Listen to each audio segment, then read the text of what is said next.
We've been to Bald Head Island today on this Grady White Coastal Explorer 281. I'm going to show you how to save the tracks. First, you're going to want to make sure that your tracks are on. And to access that, you'll click the Where To button, and then Tracks, and then Active Track Options. You want to make sure that your record mode is wrap. If it's off, it's not going to record the tracks. The first thing you need to do is have that on wrap. That way you're recording the track.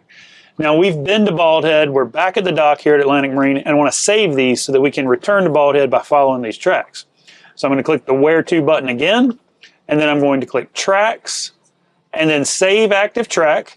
Now I'm going to choose the time. So we left Bald Head at 2:40, and that's when the unit was powered up, so I'm going to select that, and then I'm going to click Save.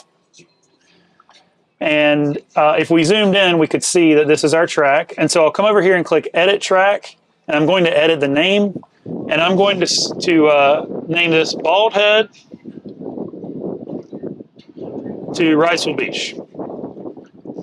And the reason I'm going to name it that way is because that's the direction of the track.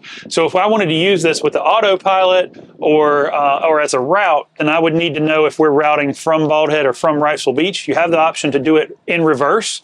So that's the reason it's important to name it from where you start to where you finish. So I'll click Done.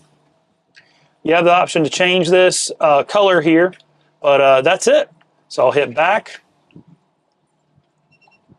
and close this out.